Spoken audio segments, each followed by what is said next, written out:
Fashion, style, রাতের ঝলমলে আলো আর পৃথিবীর নানান দেশের মানুষের ভিড় সবকিছু যদি একসাথে অনুভব করতে চান তাহলে আপনাকে একবার হলেও আসতে হবে কুয়ালালামপুরের বুকিত বিন্তাঙে। আমি এখন দাঁড়িয়ে আছি মালয়েশিয়ার সবচেয়ে জনপ্রিয় আর সবচেয়ে প্রাণবন্তন এলাকাগুলোর একটিতে। প্রথমবার এখানে এলে মনে হবে শহরটা কখনো ঘুমায় না। চারদিকে উঁচু উঁচু বিল্ডিং, বিশাল শপিং মল, রাস্তার দুপাশে ক্যাফে আর মানুষের ব্যস্ত পদচারণা, সব মিলিয়ে এক অন্যরকম অনুভূতি।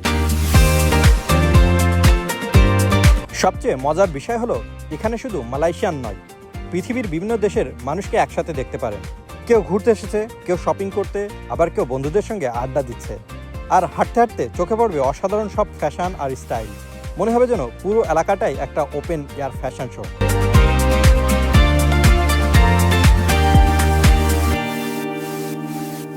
আপনি যদি ফটোগ্রাফি বা ভিডিও করতে ভালোবাসেন তাহলে এই জায়গাটা আপনার জন্য একদম পারফেক্ট।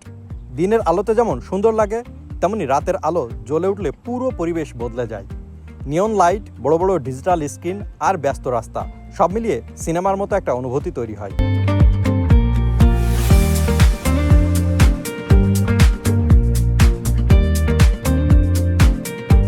বুকিত বিন্তাঙের আরেকটা বড় আকর্ষণ হলো এখানকার শপিং। চারপাশে পাবেন বিখ্যাত সব ব্র্যান্ডের আউটলেট, আবার কম বাজেটেও অনেক কিছু কেনার সুযোগ আছে। তাই যারা শপিং ভালোবাসেন তাদের জন্য সত্যি স্বর্গের মতো।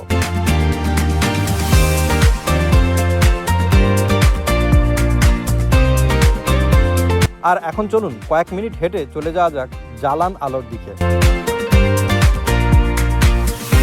দিনের তুলনায় রাতেই জালান আলোর আসল রূপ দেখা যায়।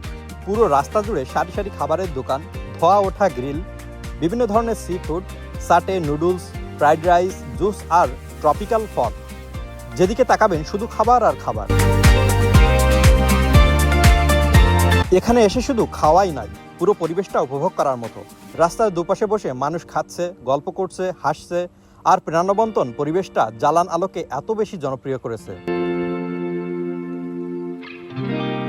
আমার কাছে বুকিত বিন্তাং আর জালান আলোর সবচেয়ে ভালো লাগার বিষয় হলো এখানে এসে আপনি একসাথে শহরের আধুনিক জীবন, ফ্যাশন, সংস্কৃতি আর খাবারের স্বাদ নিতে পারবেন। তাই কুয়ালালামপুরে আসলে এই জায়গায় অবশ্যই ভ্রমণ করতে পারেন। আপনি যদি আগে কখনো বুকিত বিন্তাঙে এসে থাকেন তাহলে অবশ্যই কিন্তু আমাকে কমেন্ট করে জানাতে পারেন। আর বুকিত বিন্তাঙের কোন এলাকাটি আপনার কাছে ভালো লেগেছে অবশ্যই কিন্তু কমেন্ট করে আমাকে জানাবেন। তো দেখা হবে নতুন কোনো ভিডিওতে। আজকের মতোই এতটুকু। ধন্যবাদ সবাইকে। ভালো থাকবেন, সুস্থ থাকবেন। আল্লাহ হাফেজ। এবং ভিডিওটি শেয়ার করতে কিন্তু ভুলবেন না, এবং আমাকে ফলো দিবেন নতুন নতুন ভিডিওর জন্য।